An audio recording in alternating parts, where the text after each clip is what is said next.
doctor Tarquín Orellana, constitucionalista, posible candidato también a la alcaldía de Cuenca. Ante todo, doctor Orellana, ¿cómo mira usted este accionar de estas mesas denominadas de la verdad que ha instalado el Consejo de Participación Ciudadana y Control Social, Mesa de la Verdad y la Justicia? Sí, muchas gracias, muy buenos días. Creo que después de un régimen autoritario se vuelve imprescindible esclarecer lo que ha ocurrido y ojalá aprender de lo pasado. Creo que son reacciones útiles, necesarias, ojalá realmente resulten constructivas, más allá de lo que implica el reconocimiento y el restablecimiento de derechos a las personas que han resultado perjudicadas de manera directa. Creo que el perjuicio social es el que todavía no logra repararse, y yo tengo la impresión que en el país no nos hemos hecho cargo de un proyecto que debería ser común, que es de la restauración del régimen democrático. Este proceso de restauración democrático todavía está atravesando por este momento, yo diría, un poco ambiguo, entre cambiar de autoridades sin cambiar el sistema y no reformar todavía la normativa ni crear condiciones favorables para un régimen que no sea solamente un recambio político, sino que sea significativamente una reinstitucionalización democrática. En cuanto a este sistema de reorganización, que ha estado fundamentalmente bajo la responsabilidad del Consejo de Participación Ciudadana transitorio, ¿cree usted que en 6 meses se pueda lograr objetivos importantes, relevantes, gravitantes, para que cambie realmente en algo el país? Yo creo que la carga dada al Consejo de Participación Ciudadana y Control Social es realmente inmensa comparativamente con lo que hay que hacer. Estaba pensando cuando hacía este comentario fundamentalmente en la Asamblea Nacional. Tal vez la Asamblea Nacional es el espacio en donde corresponde fundamentalmente el proceso de tener un proyecto de reinstitucionalización democrática. Y si nos fijamos en lo que le pasa a la Asamblea, que pasa disputándose entre diezmos y situaciones de visitas a presos o situaciones así, yo diría, de una especie de degradación política como su debate principal, eso muestra la falta de proyecto que el país tiene en su clase política. Con un 70% de ecuatorianos que no creen en los asambleístas. O sea, yo creo que ahí está un poco el problema, es la clase política del Ecuador la que está, yo diría, desconectada de la propia historia y siendo víctima todavía del pasado. Creo que esa situación es la más lamentable, porque lo que puede hacer el Consejo de Participación Ciudadana y Control Social, lo que ya ha hecho, que es una primera, diría yo, casi una barrida de autoridades, el proceso de reinstitucionalización democrática, normativa, institucional, todavía no se ha logrado. Vayamos al ámbito local. Esto incluye la política local, los acontecimientos, las declaraciones que se han dado en el marco de las festividades de Cuenca.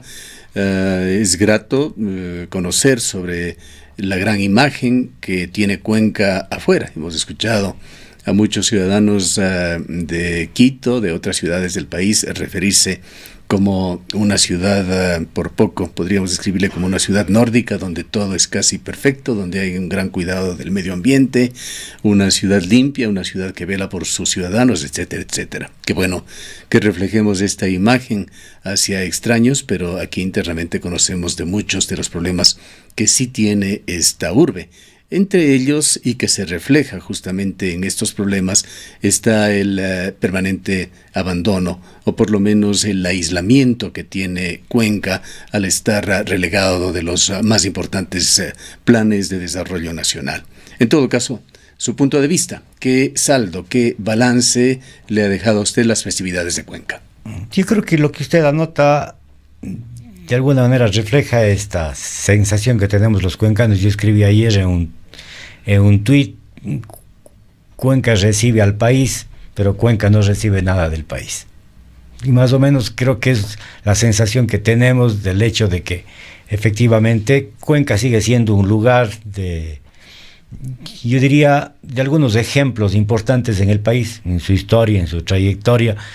Esta condición particular que ha tenido la ciudad, tal vez por su propio aislamiento, de haberse desarrollado por sí misma en algunos aspectos importantes, y el hecho de que todavía mantenemos esta condición, yo diría, entre entre una ciudad tradicional y una ciudad también que tiene unas proyecciones de modernidad muy importantes. Creo que a Cuenca le dan unas condiciones muy particulares de beneficio y de proyección a nivel nacional. Lo que el otro capítulo, que es el capítulo que creo que tiene algunas décadas y que en los últimos años se ha vuelto todavía mucho más categórico, es esta marginalización que Cuenca ha sufrido, que tiene un ingrediente que a mí me disgusta sobremanera, que es el hecho de que los propios cuencanos hemos sido partícipes de ese aislamiento, y que en los últimos 10 años, cuando tuvimos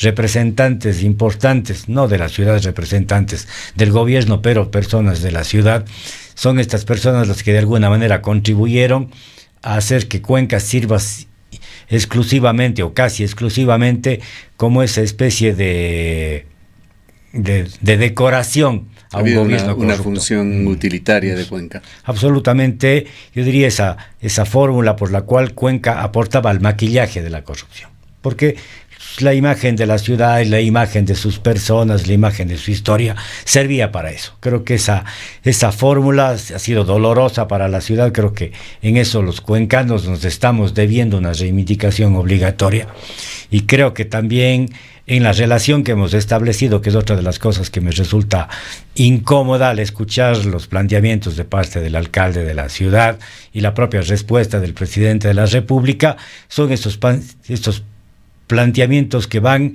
entre el adulo y la falta de propuestas.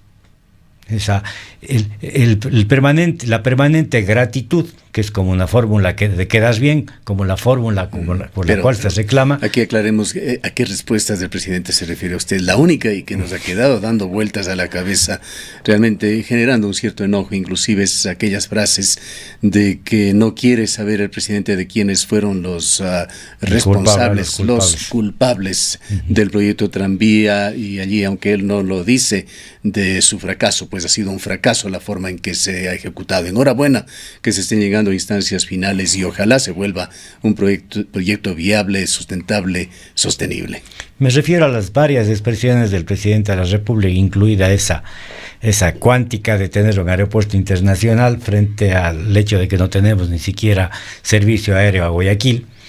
Entonces, yo diría esos dos extremos, ese extremo en donde la autoridad no sabe proponer ni tiene una propuesta respecto de los problemas concretos de la ciudad, en donde el tema de conectividad es tratado como si fuera un tema que tiene que ver con la empresa TAME y no con un servicio público de responsabilidad pública, en donde las respuestas le corresponden desde luego al gobierno central y a unas demandas mucho más precisas del ámbito local.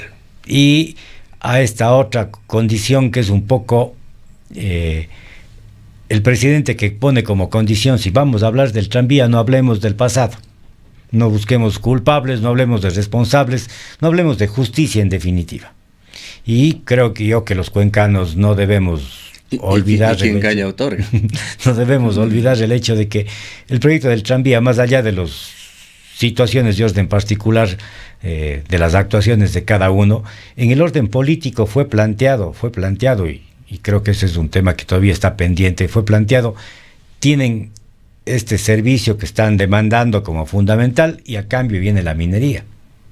Y mire usted, el tema minero todavía no está siendo tratado como corresponde, no ha sido resuelto, y la oferta de resolver el tema del transporte público y la conectividad está todavía... Los Días Unidos, si bien no fueron a juicio, no se les detuvo con ese pequeño incidente de los jóvenes que queremos entenderlo así, fue parte de esas protestas ciudadanas, tampoco recibieron una respuesta ante las claras manifestaciones ante el presidente de la República de estar en contra de los proyectos mineros, de estos proyectos de explotación.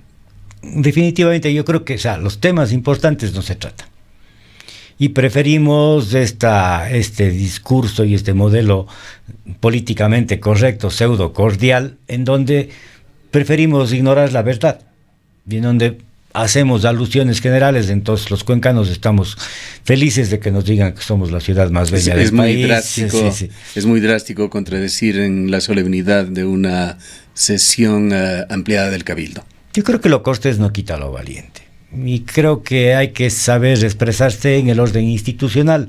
No se trata de disputar personalmente, creo que sí se trata de plantear los temas locales, y como se ha reflexionado en los últimos meses y yo diría en los últimos años, solamente si pudiésemos transparentar las cifras de las inversiones que se han hecho a nivel nacional y las que han resultado a nivel local, son una evidencia clara que no necesitan otra muestra objetiva que ese esclarecimiento.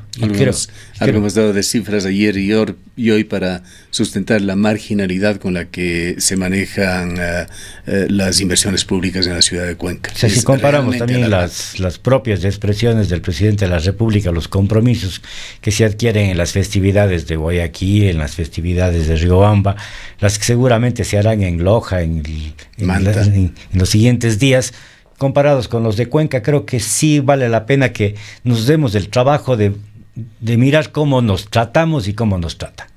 Y creo que a los cuencanos nos hace falta definitivamente construir un discurso mucho más altivo, mucho más digno, no digo en ningún caso violento, pero definitivamente claro de nuestras necesidades. ¿Cómo lograr eso? Yo creo que hay varias cosas. Imprescindible un liderazgo que tenga que venir desde la propia municipalidad. Creo que hay un liderazgo que Cuenca lo ha perdido los últimos años, que es el liderazgo común, de la integración de sus propios actores. Y creo que en esa necesaria integración hay una responsabilidad que la propia municipalidad ha tenido, el hecho de que el gobierno provincial y el gobierno municipal no puedan sentarse en la misma mesa en las festividades locales. El hecho de que ese renunciamiento haya ocurrido en los últimos años de parte y parte, porque la diferencia política es más importante que la obligación institucional. O sea, yo creo que es un tema de madurez política elemental. No cabe que las diferencias políticas particulares de las organizaciones políticas sean más importantes que las obligaciones institucionales. Los servidores públicos estamos subordinados a las normas. Los servidores públicos no estamos subordinados a los partidos ni a las obligaciones políticas inmediatas, estamos subordinados a obligaciones generales institucionales, y por lo tanto a mí sí me parece dañino, insultante, lesivo a la propia institucionalidad local que el alcalde se niegue a estar en los actos del gobierno provincial o que el gobierno provincial se niegue a estar en los actos del gobierno municipal. Creo que ahí hay obligaciones comunes, y esas obligaciones comunes son de carácter institucional, no dependen de las personas ni pueden depender de las personas. Creo que esa madurez es imprescindible para una construcción en donde desde luego los proyectos locales son proyectos que se construyen localmente y que se demandan conjuntamente. Creo que en eso también habría que reconocerlo. El Consejo Cantonal, los consejos cantonales han dejado de cumplir esos roles de integración social. Seguramente en los meses siguientes, cuando se elaboren las listas, habrá que pensar definitivamente en formas de integración en donde las propias listas reflejen más a la ciudad y las representen adecuadamente que representen a un partido.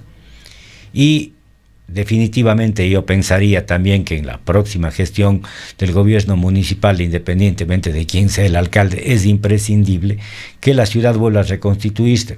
A mí me parece que fórmulas de integración que la ciudad ha tenido y que luego las ha descuidado, como fueron en algún momento Acudís, por ejemplo, o fórmulas como las que deberían reivindicarse de integración permanente y funcionamiento permanente, regular, en donde estén las principales entidades representadas y activamente vinculadas a la gestión municipal. Este es un tema que debe establecerse institucionalmente. Hablando en oro, como se dice, doctor Orellana, poniendo la retórica, las palabras en cifras, ¿cuánto quedó como compromiso del gobierno con la ciudad de Cuenca en estas festividades? De lo que yo entiendo oficialmente nada. Hubo un comentario de que habían algunos ofrecimientos respecto de algunas cuotas. Eso no fue... Esto de las cuotas, usted conoce el proyecto Tranvía. ¿Cuánto es la deuda con Francia? ¿Cuánto pueden significar 4 cuotas? A ver, la deuda con Francia originalmente estaba cercana a los 80 millones de dólares. Esa deuda no conozco el compromiso de pago. ¿Cuántos años se amortiza? El año siguiente comienza el pago. Que empieza ya, según empiezan los pagos. Empiezan ya los pagos, son obligatorios, deberían constar en el siguiente presupuesto, y esas cuotas serían las que tendrían que asumirse. Me parece a mí que... supongamos que sean 5 años, supongámoslo. Suponemos que será más en realidad, sí. Pero calculemos con 5 años, estamos hablando de cuotas del orden de $1.800.000, una cosa así, me imagino. No, tal vez un poco más, pero estos créditos que como se tenía estos años de gracia y no tenían intereses, supuestamente, suponen unos pagos, entiendo yo, de capital importantes en varias cuotas en los siguientes años. Esas cuotas tienen que cubrirse, así como tienen que cubrirse las obligaciones que el propio municipio adquirió con el gobierno nacional respecto de unos pagos que tendrían que hacerse con activos municipales, tema que tampoco ha logrado concretarse en los últimos años y que tiene que ver con esta situación, ¿no? El gobierno nacional necesita hacer inversiones locales y esas inversiones locales tienen una contraparte de activos municipales. Ni el gobierno ha invertido ni el municipio ha cumplido con este otro compromiso. Creo que ahí los temas deberían volver a plantearse y me parecería a mí que el tema, más allá de estas ofertas, el gobierno local tiene que renegociar su relación con el gobierno nacional. En lo que se refiere al proyecto Tranvía, el mensaje es de que este está listo y terminado. En realidad entendemos que falta aún obras de infraestructura eléctrica, la logística está completo, aún no hay ideas claras, nos parece, pues hemos conversado en los últimos días con diversos actores sobre cómo se va a realizar esta integración con el transporte, con el resto del transporte público en esta ciudad. Menos se ha hablado de datos concretos sobre la tarifa. De cualquier manera, digamos que nos acercamos ya a un punto en el cual el tranvía tiene que entrar al servicio de la ciudadanía y es un punto de no retorno. El tranvía es ya una realidad. ¿Cómo asumirla, doctor Orellana? Bueno, el tranvía es una realidad y es una realidad que tiene que ser beneficiosa para la ciudad. Yo creo que esa es una petición de principio obligatoria que responsablemente hay que asumirla, a riesgo de conocer de que el proyecto tiene muchas dificultades en el orden económico, de su sustentabilidad y en el orden de su propia funcionalidad y integración en el servicio del transporte. Creo que el proyecto de la ciudad no es el proyecto Tranvía. El proyecto de la ciudad es desde luego el proyecto de su movilidad. Y en esa perspectiva creo que el municipio ha demorado mucho en pensar o en responder, en esclarecer qué es lo que le va a pasar a la ciudad en los siguientes meses. Hasta ahora, de lo que nosotros nos hemos percatado, el tranvía es una especie de vagón, una especie de nuevo vagón electoral, en donde los siguientes meses estará paseándose sin costos, propagandizando un poco la gestión de una administración. Pero no está dando todavía respuestas a temas que tienen que ver definitivamente con la integración de la flota, con la definición tarifaria, con la sustentabilidad del servicio. Creo que esos temas están todavía pendientes, son temas que no se han debatido, son temas que se está evitando tratar y debatirlos, y creo que son los temas de los cuales sí debemos hacernos cargos responsablemente. Este es un tema que nos debería, desde luego, involucrar a todos. 300 millones de dólares que cuesta el tranvía no pueden ser echados a la basura, no pueden ser descuidados, hay que funcionalizarlos. Creo que hay varias cosas de las cuales debemos tratar con absoluta seriedad. Por ejemplo, el hecho de que 12 tranvías estén circulando al mismo tiempo en una vía de apenas 10 kilómetros, creando esta condición problemática de obligación de tener 250 personas en cada uno de los trenes que están viajando. Creo que es una imposibilidad que pone en evidencia que en una vía de estas condiciones y las mejores oportunidades de servicio no deberíamos tener más. Son temas de ingeniería de tránsito. Sí, pero en cálculos reales, nosotros los hemos hecho, yo me he preocupado de hacer algunas simulaciones. Obviamente, no más de 8 tranvías van a estar circulando. Nos van a estar sobrando 4 de entrada. Se compraron 4 de más. Hay varios temas de los cuales, desgraciadamente, no nos estamos haciendo cargo. Seguimos, yo diría, un poco en el juego de, como se hizo en esta administración, seguir adelante con el proyecto cuando habían otras opciones, y desgraciadamente el tema político terminó imponiéndose frente al tema técnico. Bueno, y actualmente más o menos el tema electoral también se superpone al tema técnico. Está interconectado con todo esto. El aspecto financiero del tranvía es indispensable en esto. Nadie lo duda de que el tranvía va a requerir de un subsidio público, ya sea del propio municipio, ya sea del gobierno nacional, para funcionar. Es decir, no se lo puede cargar en los pasajes de acuerdo con los cálculos que se realizan. Alberto Acosta Burné, un destacado economista, nos decía ayer: no es el momento de esperar subsidios ni donaciones del gobierno. El momento actual exige más bien repartirse las cuentas por pagar. Es lo que nos ha dicho. ¿Cómo asumir este tema, doctor Orellana? ¿Cómo encontrar esta viabilidad que el tranvía requiere? Yo creo que hay varios temas que hay que tratarlos, ¿no?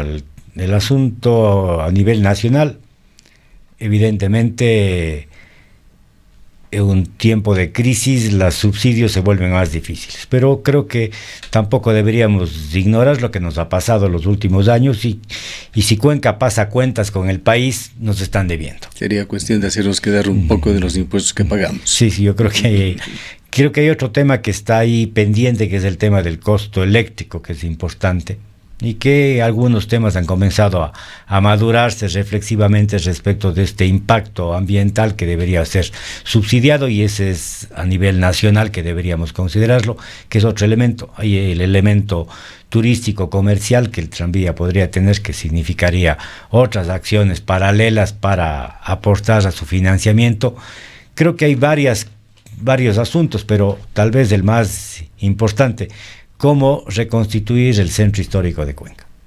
Porque el tranvía es evidentemente un elemento extraño en el centro histórico, y ese elemento extraño va a causar un impacto teóricamente negativo. Creo que asumir el tema de la obligación que tenemos de reconformar el centro histórico y evitar su degradación es el gran problema de la ciudad. Creo que ese tema no se lo está enfrentando de ese modo, y seguimos un poco mirando el juguete sin mirar la realidad. Queremos agradecerle por su presencia al doctor Tarquín Orellana, quien ha realizado un análisis de lo que ha significado esta situación coyuntural de las festividades de Cuenca, así como el funcionamiento de las mesas de la verdad y la justicia.